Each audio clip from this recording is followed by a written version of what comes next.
I want to tell you a story about a time in history that is not often talked about or written about. And that was just after the turn of the 20th century, the end of the Gilded Age, the beginning of the Progressive Age. There were swarms of immigrants pouring into the USA. Industry, factories were booming. It was on its way to becoming the foremost nation in the world, but it wasn't quite there yet. The infrastructure was being laid for that. And at that time, a handful of men basically controlled the country. And I'm not talking about the government or the Treasury. I'm talking about railroad tycoons, factory owners, and industrialists, many of whom gathered at the New York Yacht Club on 44th Street in Manhattan. They had a magnificent clubhouse that, if you see it from the street, it looks like the stern of a Dutch galleon. And inside, incredible, a model room that is wall-to-wall hulls of their yachts. And these guys who were millionaires, they didn't want to pay any income tax. One of the reasons there are all those huge mansions in Newport, Rhode Island, is Rhode Island was the last state to have an income tax. So it was like a sort of tax refuge for those guys to build a big mansion there that they would live in the summer. And I got really interested in the characters, in some of these characters. People like Hamilton Twombly, who made a fortune with the Union Sulphur Company, and Charles Schwab, the Charles Schwab, who was a brilliant businessman and industrialist. The Vanderbilts themselves were fascinating. Harold Vanderbilt, son of Cornelius, his sister married the Duke of Marlborough, went off to live in Blenheim Palace and became a princess. Didn't really want to be a railroad tycoon. He was just into sailing, and he was the real thing. He was an absolutely brilliant sailor. I got fascinated with these characters. Some of them probably very dark. You know, if you read their bios, they're sort of whitewashed and they sound like they were philanthropists and they gave a children's hospital and they gave a library to Yale University and stuff. But you know, there was a seamy underbelly underneath all of that. I got interested in the scandals behind the lives of these plutocrats and billionaire sailors. And the time there between the turn of the century and World War I was an amazing time in America. The suffragettes were starting to make themselves heard. Then there was the Ludlow massacre. The Rockefellers basically hired a private militia to go in and harass them, and dozens of workers were killed over a dispute about hours and conditions. There was the Triangle Shirt Factory file, when women were burnt alive because they were working in crowded conditions in a factory in New York. Unions were not yet a big thing, so the Wobblies, for example, were sort of viewed as this undercurrent of revolution.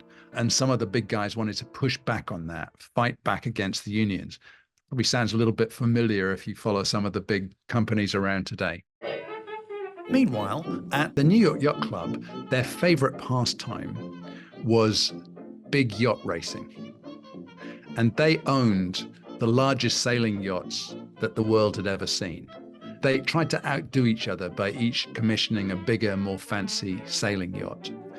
And then the actual races themselves took place on the harbor in New York, under the Statue of Liberty, Battery Park, Ellis Island, and it was a huge spectator event.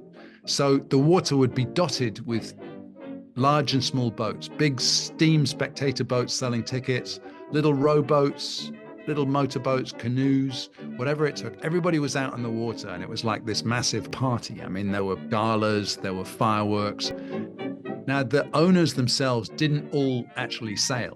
Some of them were on their steam yacht watching like a racehorse owner watches from the stands, right? Some of them were actually sailors, and a handful of them were very, very good sailors, very good skippers, very good strategists, and so on. And they would work very closely with the yacht designers like Nate Herreshoff.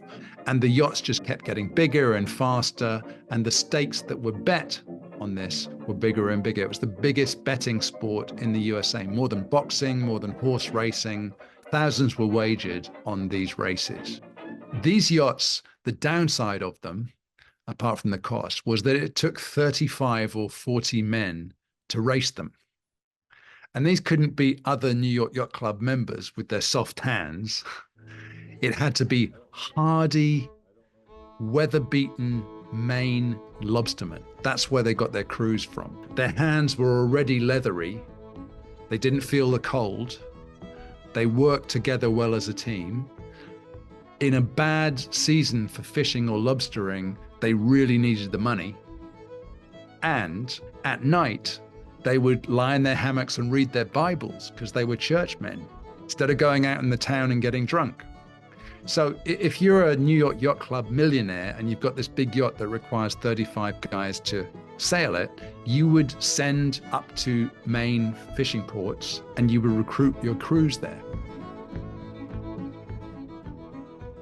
When I was a kid, my granny had this gorgeous coffee table book in black and white by Beacon of Cows, who is a photographer. I used to open this book and gaze in amazement at the size of these things and the beauty of them, and those tiny little dots along the rail that were actually men. It was just inconceivable. I mean, who were they? And that was what really gave me the idea, well, maybe I could actually work some of these characters into a novel. And I thought about it. I thought, well, what is it that really fascinates me about this era?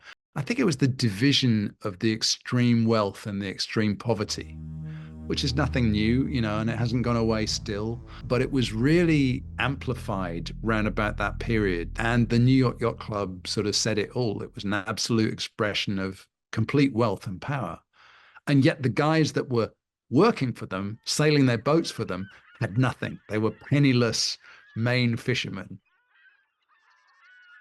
And I thought about this. I thought, I really want to tell this story.